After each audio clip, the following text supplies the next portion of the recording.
You keep learning new vocabulary, highlight words, write them in the notebook, and yet speaking is still difficult.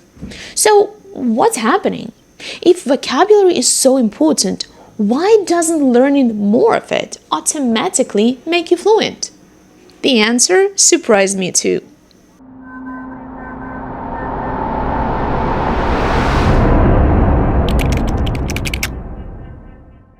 Let's start with something important. Vocabulary matters a lot.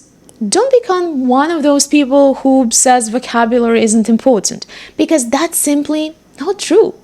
Without words, you cannot communicate. And if you don't know the word water, asking for a glass of water, that becomes pretty difficult. Vocabulary is one of the foundations of communication, but vocabulary isn't fluency. And that's where many learners get confused. Think about it this way. You can memorize every single ingredient in the kitchen. That doesn't really make you a chef. You can own every tool in the garage. That doesn't make you a mechanic. And you can know thousands of English words. That doesn't automatically make you a fluent speaker. Because fluency is a skill, not a dictionary. Fluency isn't about how many words you know. It's about how quickly and naturally you can use your words you already know. Years ago, I had a student who knew more vocabulary than I did. She always knew the advanced word. She always knew the grammar rule. She passed every single test I gave her with flying colors. But the moment it was time for her to speak, everything changed.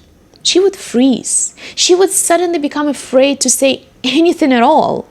It was as if my advanced student disappeared and a beginner took her place. And honestly, it confused me a lot because she knew so much English. So one day I asked her, "What exactly is stopping you?" And her answer surprised me. She spent almost all of her time learning English, but very little time actually using it. She knew the words, she knew the grammar, she knew the rules, but speaking is a skill. And skills don't develop from knowledge alone. They develop through practice. That's when I realized something important. Knowing all the words in the world doesn't automatically make you a fluent communicator. The biggest misunderstanding in language learning is this. People think fluency works like learn vocabulary, become fluent. But that's not how it works. The real process looks like this. Learn vocabulary, use vocabulary, become fluent. That middle step is where most learners get stuck. Because learning feels safe. Practice feels uncomfortable. Learning happens in private. Speaking happens in public. Learning feels controlled. Speaking feels unpredictable. And unfortunately, fluency lives in the uncomfortable side. So, what should you do? Don't stop learning vocabulary. Keep learning new words. Just don't stop there. Start using them.